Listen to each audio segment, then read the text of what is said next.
கஷ்டம் என சொல்லிக்கொண்டு இருப்பதால் நீ எதிர்கொள்ளும் கஷ்டம் மேலும் கடினமாகத்தான் இருக்கும். படிகளில் மேலே அடியெடுத்து வைக்கும்போது உன் கால்களின் வேகத்தை கவனி.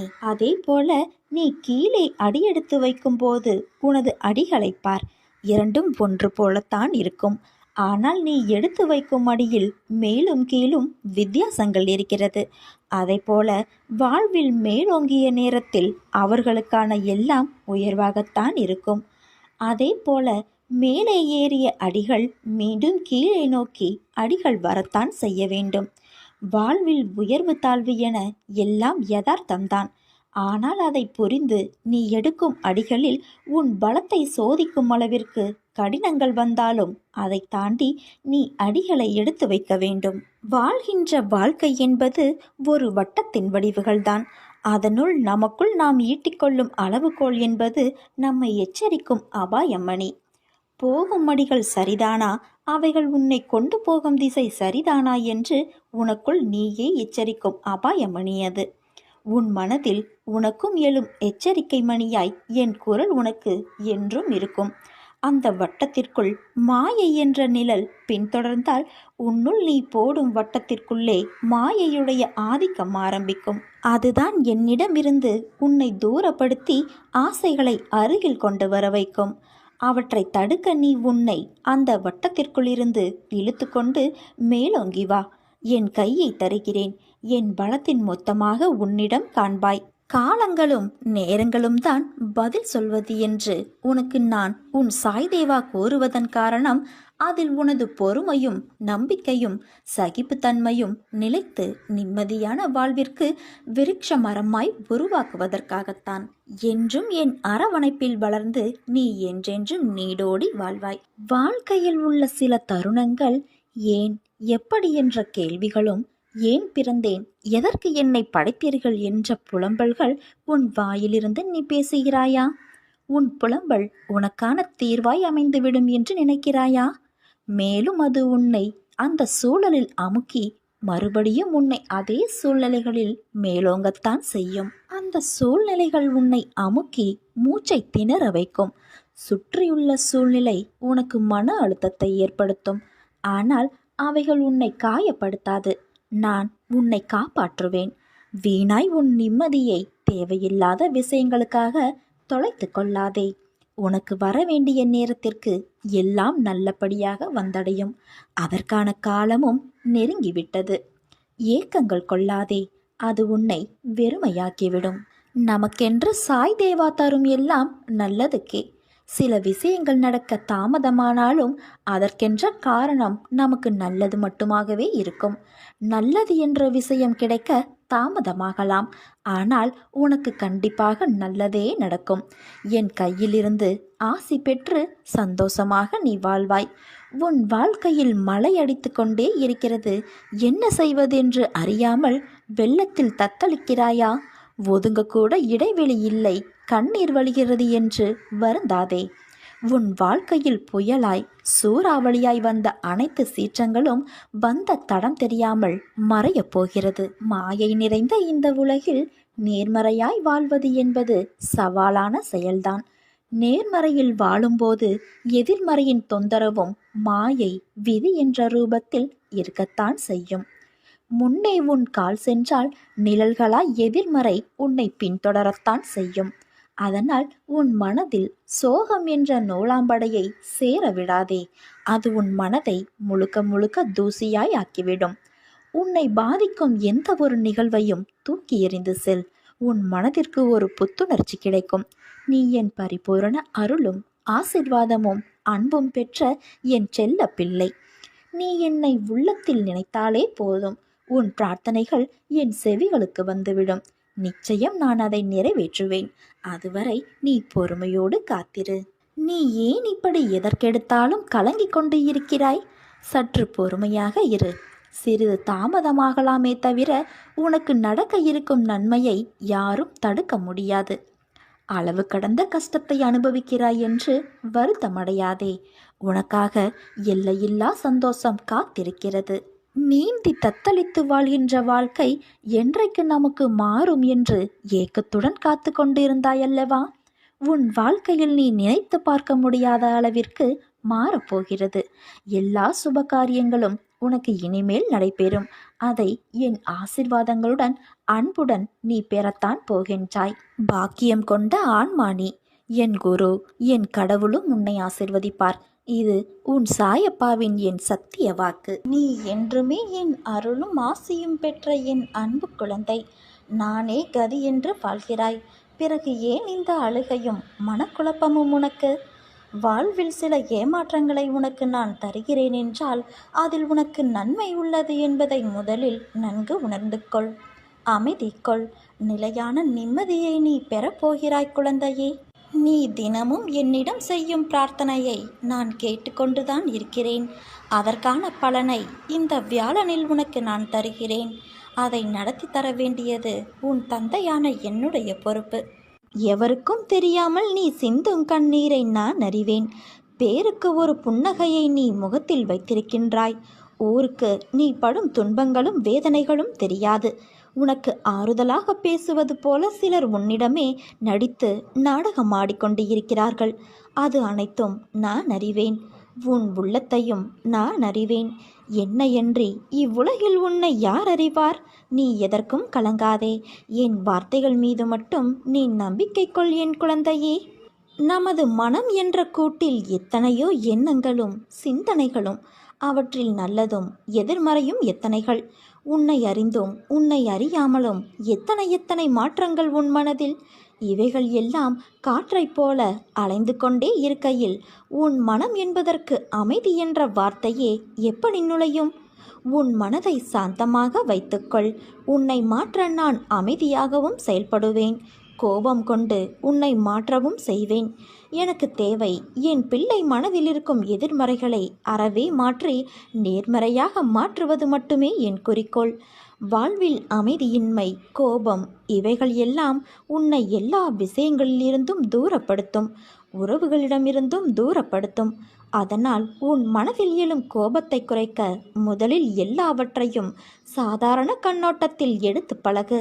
கோபத்தை கட்டுப்படுத்த முடியவில்லை என்று நீ நினைத்தால் உன் அப்பாவை மனதார நினை. என் நாமத்தை நினைத்து என் கோபமானது என்னையும் என்னை சுற்றியுள்ளவர்களையும் ஒருபோதும் காயப்படுத்திவிடக்கூடாது என்று மனதார நினைத்து என்னை நோக்கி பிரார்த்திக்கத் தொடங்கு. நிச்சயம் சிறிது நேரத்தில் உன்னுள் எழும் மாற்றங்களை நீ உணர்வாய். இது கோபத்திற்கு மட்டும் பொருந்தும் மருந்துகள் அல்ல. உன் மனம் சஞ்சலமடைந்தாலோ, அமைதியில்லாமல் இருந்தாலோ, புத்தியும் மனமும் நேர்கோட்டில் இருந்தால்தான் உன் முடிவுகளும் அதை நோக்கி முற்படும். காரியங்களும் முறையாக அமையும். மனம் முடிவு எடுக்காமல் தடுமாறினால் நீ என்னை நினைத்து தியானிக்கலாம். நிச்சயம் உன்னுள் ஒரு தெளிவு பிறக்கும். நாம் இப்படி இருக்கிறோமே என்று வருந்துவது உன்னை நீ மாற்றிக்கொண்டு ஒரு நல்ல நிலையில் நல்ல குணங்களோடு இருக்கப் போகிறாய் என்பதற்கான அறிகுறி. அதனால் உன்னுள் எழும் அனைத்து நேர்மறை எதிர்மறை எண்ணங்களையும் கவனி. அதன் பிறகு நீ எப்படி மாற வேண்டும் என்று உனக்குள் நான் அறிவுரை செய்து கொண்டே இருப்பேன். அதை விசுவாசத்தோடு கேட்டு நடந்தால் நிச்சயம் நீ செம்மையடைவாய். நீ ஜெயமாக வாழ்வாய். ஒருவருக்கு இணையில்லாத புத்தி சாதுரியம் இருக்கலாம், ஆடாத அசையாத சிரத்தையும் இருக்கலாம். ஆனாலும் என்னை போன்ற பலமான குரு அமைவதற்கு தெய்வ பலம் அவசியம் வேண்டும். என் தங்கமே, நீ என்னிடம் வந்து வேண்டினாலும் வேண்டாவிட்டாலும் உன் தேவை அனைத்தையும் நான் பூர்த்தி செய்வேன். உடல் அலைச்சல், மன உளைச்சல் உனக்கு ஏற்பட்டு இருக்கலாம். வாழ்வின் பாதையில் மாறி மாறி வரும் நிகழ்வுகளால் உன் பயணத்தில் இவைகள் நிகழும். ஆனாலும் உன் பாதுகாப்பை உறுதி செய்பவன் நான். என் நாமம் உச்சரிக்கும் உனக்கு ஒன்றும் ஆகாது. உன்னை சுற்றி எதிர்மறை அதிகமாகும் போது நீ கூடுதலாக கொஞ்சம் தியானம் செய்ய வேண்டும். என்னுடைய மந்திரத்தை கொஞ்சம் கூடுதலாக நீ உச்சரிக்க வேண்டும். நீ என்றும் என் பாதுகாப்பு வளையத்தில் இருக்கிறாய். அச்சமின்றி முன்னேறு. உனக்கு துணையாக உன் அப்பா நான் இருக்கிறேன். வாழ்க்கை என்பது ஒரு பட்டம் போல. அதனுள் உன் கையில் இருப்பதால் தான் அது நகர்கிறது என்பது நினைப்பது எவ்வளவு தவறோ அதே போலத்தான் உன் வாழ்க்கையில் நடக்கும் சில விஷயங்களும். எல்லா கஷ்டங்களும் முடிவடையும் காலம் என நிச்சயம் ஒன்று வரும். அதனால் நீ எதை குறித்தும் கவலைப்படாதே. ஏன் எப்போதும் எனக்கு யாரும் இல்லை என்று புலம்புகிறாய்? அந்த எண்ணம் மிக தவறானது. ஆபத்தானதும் கூட. உன்னை சுற்றியுள்ளவர்களை முதலில் புரிந்து செயல்படு. அதை விட்டுவிட்டு உன் எதிர்பார்ப்புகளை அவர்கள் உடைக்கும்போது நீ கவலைப்படுகிறாய். உலகில் இன்று பலர் சுயநலமில்லாமல் எந்த செயல்களையும் பிறருக்கு செய்வது இல்லை. அப்படிப்பட்டவர்களிடமிருந்து நீ சற்று விலகி இருப்பதே உனக்கு நல்லது. நீ என்ன தவறு இழைத்தாய் வருத்தப்படுவதற்கு? உன்னை ஏமாற்றியவர்களே நம்பிக்கையோடு செயல்படும்போது நீ அவர்களை விட அதீத நம்பிக்கையோடு செயல்பட வேண்டும். எந்த சூழ்நிலையிலும் உனக்கு யாரும் இல்லை என்று வருந்தாதே. உலகில் உள்ள அனைவருக்கும் ஒவ்வொரு விதமான சுமைகள் இருந்து கொண்டேதான் இருக்கும். உனக்கு சிறியதாகப்படும் பிரச்சனை மற்றவர்களுக்கு பெரியதாக இருக்கும். அவர்களுக்கு சிறியதாக தெரியும் பிரச்சனை உனக்கு தலையாய பிரச்சனையாக இருக்கும். உன் வாழ்வில் தைரியமாக உன்னை சூழ்ந்துள்ள துயரங்களை எதிர்த்து நின்றால்தான் அதை உன்னால் வெற்றி காண முடியும். தைரியமாகவும் நம்பிக்கையோடும் உன் இலக்கை நோக்கி நீ போய்கொண்டே இரு. உன் கடமைகளிலிருந்து ஒரு நாளும் நீ தவறாதே. நீ இதுவரை சந்தித்த வேதனைகள் எல்லாம் எப்படி காணாமல் போனது என்று நீ நினைத்து வியக்கும் அளவிற்கு நிச்சயம் மாறுதல்கள் நடைபெறும். நம்பிக்கையோடு நான் கூறும் வார்த்தைகளை பின்பற்று. நீ எதையெல்லாம் இழந்தாயோ நான் அதைவிட அதிகமாக உன்னை வந்து சேரும்படி செய்வேன்.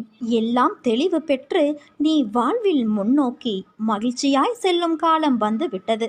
இது உன் சாயப்பாவின் சத்திய வாக்கு. என் சம்மதமில்லாமல் மரணம் கூட உன்னை தொட முடியாது குழந்தையே. அதிசயம் வந்து கொண்டு இருக்கிறது. என்னை நம்பு.